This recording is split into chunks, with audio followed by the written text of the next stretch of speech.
Hello, brothers and sisters. This is Lisa, and I'm here to share a prophetic poem that was written by Randy Conway. The title is The Age of Deception. We are living in the age of deception. Can you trust the things you see? Can you know what to believe? Is there any truth buried beneath the lies? Can you see it if you try? Too many trapped because they were intrigued, too many dead because they were deceived. Powers play with the minds of men, tripping them with the dark inception, owning men in the age of deception. Principalities in heavenly places probably are amused, listening to the talking heads on the TV news, no longer reporting events but carefully molding your point of view, watching lights above floating in the sky, so many opinions but never identified. A way to truth was provided, and perhaps the Father now is grieved, for warnings were given long ago but were not received. Take heed the words spoken, so that you won't be deceived. Not a philosophy to contemplate, but words spoken with authoritative inflection. Spoken for those who would hear, it was a prophecy of the age of deception. The Greek poet Hesiod attempted to identify history's ages, with golden, silver, bronze, heroic and iron being the stages. Mixing science with history, we have added ice, stone, copper, and space, all attempting to describe the history and future of the human race. But I say we have been living or existing only because of grace. The turnings of generations cycles over and over again. There is nothing new that exists under the sun. What is today has been. Deception rightly is the name for the age in which we now exist. For folly is accepted while the truth man still resists. And sleeping fools stumble blindly through the political correctness mist.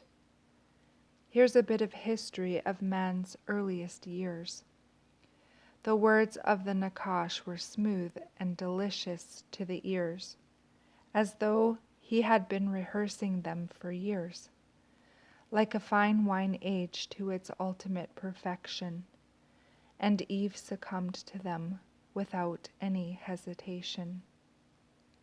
The unique beauty of his shimmering appearance made it impossible to look away, and by the same token impossible not to hear the words he had to say. As in the days of Eden, today is no exception. Entranced by the beauty of lies, we have no perception, and the world is intently listening to the voices of deception. Are we not deceived because we are defiant? In our pride, believing our own strength can slay the giants. And even the elect become deceived and are accompanied with the compliant. Our pride wants us to believe that we can transfer into a sleeve, and great will be the fall of those who by this lie become deceived. Deception can be overt, or it can be very subtle.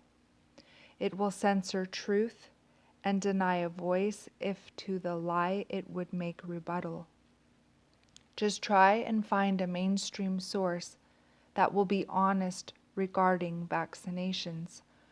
Or can the motive be discovered for worldwide immigration? Immigration is what it's called, but a more appropriate term would be invasion. How about a genderless society? Now that one takes the biological cake. The results of that delusion will be devastating when it is fully baked. Poison food, poison air, entitled to my health care, and snowflakes needing teddy bears, Medicare, welfare, solar flares, warfare, and the obvious absence of prayer. Can you manage to untangle the truth from deception anywhere? The USA was once a republic, but is now a giant corporation. Money once had value, but because of butcher bankers, it is suffering ablation. We're all enemies of the state, thanks to the actions taken in 1933.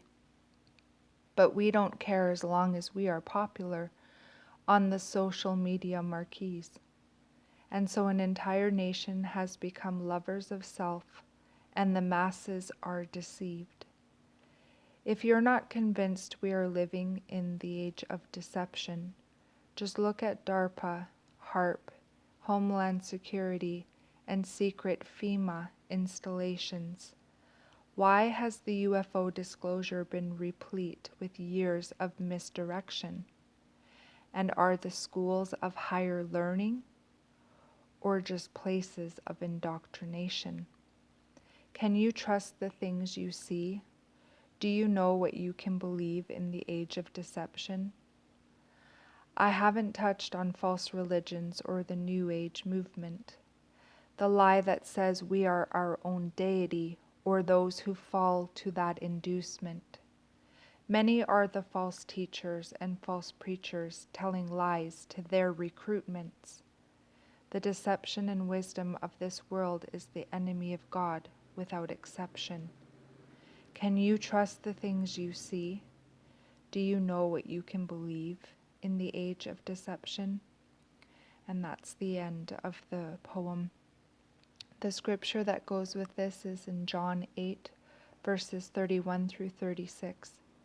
Then Jesus said to those Jews who believed him, "If you abide in my word, you are my disciples indeed, and you shall know the truth, and the truth shall make you free."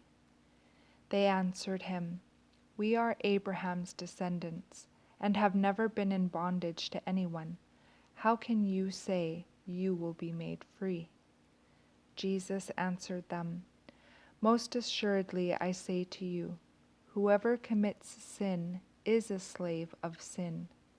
And a slave does not abide in the house forever, but a son abides forever. Therefore, if the Son makes you free, you shall be free indeed."